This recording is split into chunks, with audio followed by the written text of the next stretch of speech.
ମା ହେଉଛି ଏମିତି ଏକ ମଧୁର ଶବ୍ଦ ଯାହା ବିନା ଏ ସାରା ଦୁନିଆ ସ୍ତବ୍ଧ। ସ୍ୱାର୍ଥପର ଏ ଦୁନିଆରେ ମରିଯିବା ପାଇଁ ତ ଅନେକ କାରଣ ରହିଛି, କିନ୍ତୁ ବଞ୍ଚିବାର ଏକମାତ୍ର କାରଣ ହେଉଛି ମୋ ମା। ସେଦିନ ମୋ ଦୁନିଆ ଅନ୍ଧକାର ଥିଲା, ଆଖି ବନ୍ଦ ଥିଲା, କିନ୍ତୁ ନିଶ୍ୱାସ ଚାଲିଥିଲା। ଯେତେବେଳେ ମୁଁ ଆଖି ଖୋଲି ଏ ଦୁନିଆ ଦେଖିଲି, ଜୀବନରେ ପ୍ରଥମ ଥର ମୋ କାନ୍ଦ ଦେଖି ମୋ ମା ହସିଥିଲା।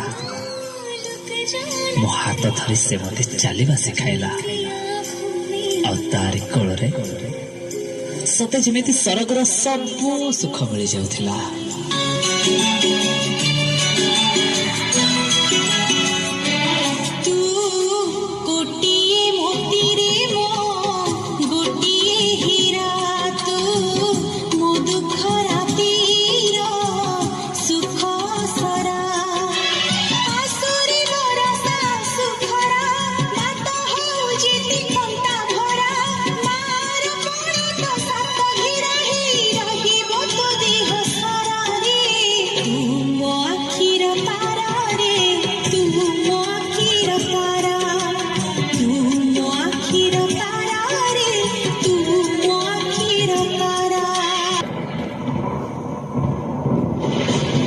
धीरे धीरे समय सुअरे हजि जाए से पिलादिन।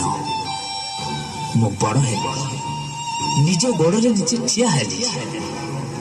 टंका केईटा पाई केवल मो गाँ नुहे, मो माठू भी अनेक दूर को चलीगली। हाँ, अनेक दूर को चलीगली।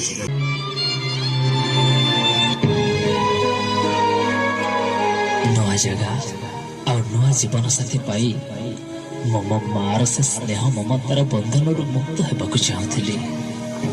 एवं तार प्रत्येकटी कथा मो मन विरक्ति भाव सृष्टि करुला। तार से गेला आकट आज मो मूल्य ही नथिला। बड़ हो जाइली ना, टंका भी रोजगार करुली। भावुली मार पाव कौन आवश्यकता रही। एवं मुझे आंगुठी उठाइबा आरंभ करदेली। छोट छोट कथार दोष दे दूरे जावाक लगिली। किंतु मु तो माना कौन बा कर निजर दुख क्या कहबी।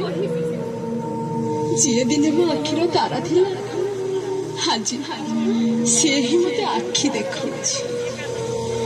जहा को दिने मु कथा कहवा शिखाई थिले, आज सी ही मत चुप रहा बाध्य कर। नाना बाया गीत गाई जहा को दिने मु सोई दौली,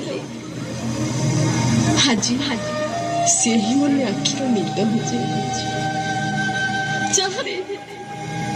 आज सी ही मो ठीक भूल हिसाब करुँ।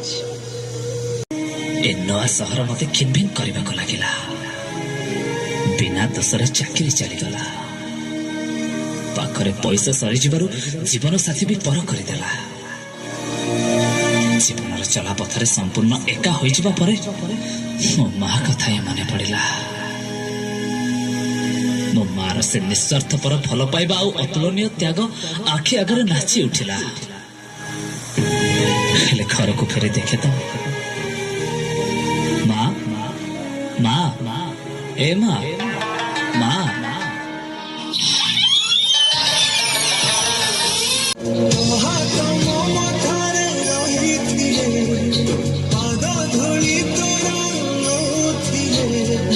କିଛି ଖୋଜିବି